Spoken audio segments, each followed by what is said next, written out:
ಜನಸ್ಪಂದನ ಕಾರ್ಯಕ್ರಮದ 3ನೇ ಪಂಚಾಯಿತಿ ತುಂಬಾ ಬೆಳಗ್ಗೆಯಿಂದ ತುಂಬಾ ಅದ್ದೂರಿಯಾಗಿ ಕಾರ್ಯಕ್ರಮ ಮೂಡಿಬಂತು. ತುಂಬಾ ಜನ ಬಡಬಗ್ಗರು, ಮನೆಯಿದ್ದವರು, ಜಾಗದಲ್ಲಿರ್ತಕ್ಕಂಥ ವ್ಯಕ್ತಿಗಳು ತುಂಬಾ ಬಂದವರ ಆಹ್ವಾನವನ್ನು ಸ್ವೀಕಾರ ಮಾಡಿದ್ದೀವಿ.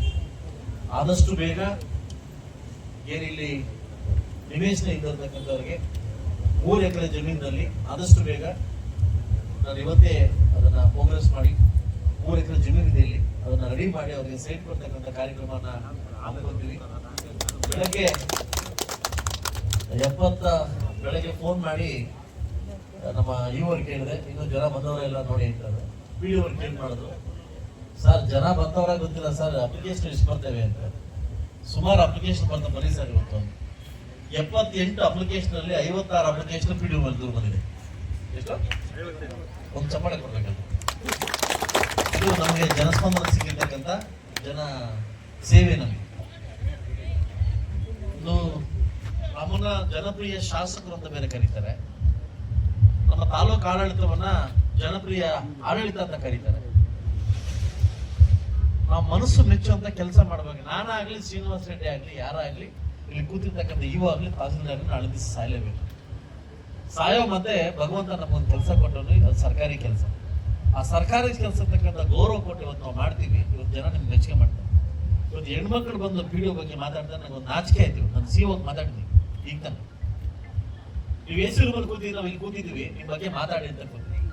ಇದು ಅಗೌರವ ತರ್ತಕ್ಕಂಥ ವಿಷಯ. ದಯವಿಟ್ಟು ಎಲ್ಲ ಅಧಿಕಾರಿಗಳಲ್ಲಿ ಕೂಡ ನೀವು ಗಮನಿಸ್ತಾ ಇದ್ದೀನಿ. ಇವತ್ತು ಸಾರ್ವಜನಿಕರು ಇವತ್ತು ಯಾರೋ ಇನ್ಕಮ್ ಟ್ಯಾಕ್ಸ್ ಕಟ್ಟೋನೋ ಇಲ್ಲ ಇನ್ನೊಂದು ಕಟ್ಟೋನೋ ಅನ್ನೋದು ನಮ್ಮ ಹತ್ರ ಯಾರು ಕೇಳ್ತಾ ಇಲ್ಲ. ಇವತ್ತು ನಮಗೆ ಸ್ವಚ್ಛತೆ ಆಗಿಲ್ಲ, ಮನೆ ಇಲ್ಲ, ಅದಿಲ್ಲ, ಇದಿಲ್ಲ, ಈ ಸುತ್ತ ಆಗಿಲ್ಲ, ಅದಿಲ್ಲ. ಇವತ್ತು ನಾನು ತಾಯ್ಲೂರು ಇವತ್ತು ನಮ್ಮ ತಾಯ್ಲೂರು ಹಿಂಗಿರ್ಲಿಲ್ಲ. ಇವತ್ತು ಅತಿಕ್ರಮಣ ಮಾಡಿ ರಸ್ತೆಗಳಲ್ಲಿ ಅಂಗಡಿಗಳು ಹಾಕೊಳ್ಳೋದು, ಇವೆಲ್ಲ ಕೆಲಸ ಮಾಡಿ ಇದೆಲ್ಲ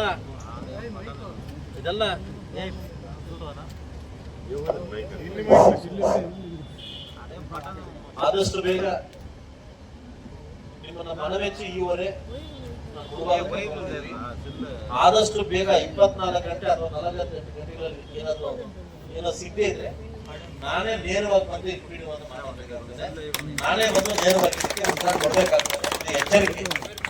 ಈಗ ಸಿಒರ್ ಕೊಟ್ಟಿದ್ದೀನಿ, ನಿಮಗೂ ಕೊಟ್ಟಿದ್ದೀನಿ, ಎಚ್ಚರಿಕೆ. ಬಹುಶಃ ಆ ವ್ಯಕ್ತಿಗೆ ಏನೋ ಒಂದು ವರ್ಕ್ ಜಾಸ್ತಿ ಆಗ್ತಿದೆ ಅಂತ ದಯವಿಟ್ಟು ನಾಳೆ ಖಾಲಿ ಮಾಡಿಸಿ ಬೇರೆ ವ್ಯಕ್ತಿ ನೇಮಕ ಮಾಡಬೇಕು ಅಂತ ನಿಮ್ಮಲ್ಲಿ ಹೇಳ್ತೇವೆ. ಅದಾಗ್ಲಿಲ್ಲ ಅಂತಂದ್ರೆ ಸಾರ್ವಜನಿಕರು ಮುಖ್ಯ ಹಾಕಿ ಬೀಗ ಆಗ್ತಕ್ಕಂಥ ಕೆಲಸ ಕೂಡ ಆಗ್ತದೆ.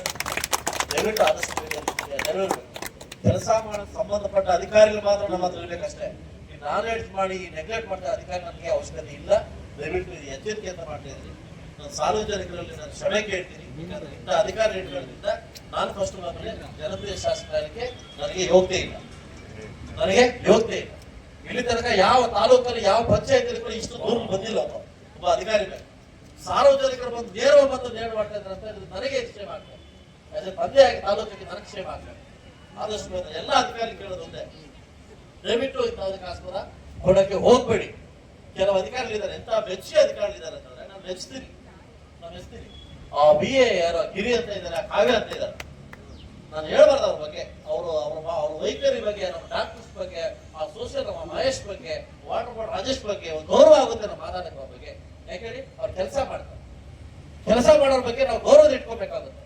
ಒಬ್ಬ ಲೇಡೀಸ್ ಬಂದು ಮಕ್ಕಳು ಬಂದು ನಿಮ್ಮ ಮುಂದೆ ಮಾತಾಡ್ತಿದ್ದಾರೆ ಅಂತಂದ್ರೆ, ದುಡ್ಡು ಕೊಟ್ರೆ ಕೆಲಸ ಮಾಡ್ತಾ ಇಲ್ಲ ಅಂತಂದ್ರೆ ಯಾವ ಸಮಾಜವನ್ನು ನಾವು ಕಟ್ತಾ ಇದ್ದಾರೆ? ಯಾವ ಸಮಾಜ ಕಟ್ಟಕ್ಕೆ ಹೋಗ್ತಾ ಇದೀವಿ ನಾವು? ಇವತ್ತು ನಾನು ಕಟ್ಟ ತಾಲೂರಿಗೆ ಇಲ್ಲಿ ರೋಡ್ನಲ್ಲಿ ಮಕ್ಕಳಿಗೆ ಹಾಕೊಂಡು ಪರ್ಮಿಷನ್ ಯಾರು ಕೊಟ್ಟರು? ದೇವಸ್ಥಾನ ಮುಂದೆ ಮಟನ್ ಮಾಡ್ಲಿಕ್ಕೆ ಅಪ್ಲಿಕೇಶನ್ ಕೊಟ್ಟರು. ಇದು ಬಿಡುವ ಸತ್ತೋಗಿದೆ ಇದಾರೆ. ನಾಚಿಕೆ ಆಗ್ಬೇಕು ನಿಮಗೆ. ಇವಾಗ ನಿಮ್ಗೆ ನಾಚಿಕೆ ಆಗ್ಬೇಕು ವಿಚಾರ ಬಂದಾಗ. 24 ಗಂಟೆ ಇದಕ್ಕೇನಾದ್ರು ಕಾನೂನು ಮಾಡಿದ್ರೆ ನಾನು ಬಂದು ಟೆಂಟ್ ಹಾಕ್ಬೇಕಾಗುತ್ತೆ. ಇನ್ನು ನನ್ನ ಕಥೆ ಏನೂ ಗೊತ್ತಿಲ್ಲ, ನಾನು ಮಾಡಿ ಟೆಂಟ್ ಹಾಕ್ಬೇಕು. ದಯವಿಟ್ಟು ತುಂಬಾ ಕೋಪದಿಂದ ಅಲ್ಲ, ನೋವಿಂದ ಮಾತಾಡ್ತೀನಿ. ಆದಷ್ಟು ಬೇಗ ಕ್ಲಿಯರ್ ಮಾಡಿ. 78 ಅಪ್ಲಿಕೇಶನ್ಸ್ ಕೂಡ ಒಂದು ವಾರದ ಸಮಸ್ಯೆ ಕ್ಲಿಯರ್ ಆಗಬೇಕು. ಇದು ನಿಮ್ಮ ಡ್ಯೂಟಿ. ಇಲ್ಲ ನವೀನ್ ಯಾರು ನಮ್ಮ ಡ್ಯೂಟಿ, ಇಲ್ಲ ನಿಮ್ ಡ್ಯೂಟಿ. MLA ನಾನು ಸ್ಪಾಟ್ ಕ್ಲಿಯರ್ ಮಾಡ್ಕೊಡ್ತೀನಿ. ದಯವಿಟ್ಟು ಆದಷ್ಟು ಬೇಗ ಕ್ಲಿಯರ್ ಮಾಡಿ. ವಾಟರ್ ಬೋರ್ಡ್ ನಿಮ್ಮ ಸಂಬಂಧಪಟ್ಟ ವಿಷಯ ಆದಷ್ಟು ಬೇಗ ಕ್ಲಿಯರ್ ಮಾಡಿ. ಜನಸ್ಪಂದನ ಕಾರ್ಯಕ್ರಮಕ್ಕೆ ನೀವು ಯಶಸ್ಸು ಕೊಡ್ತೀರಿ ಅಂತ ನಂಬಿಕೆಯನ್ನು ನಾನು ಮಾತಾಡ್ತಾ ಇದ್ದೀನಿ.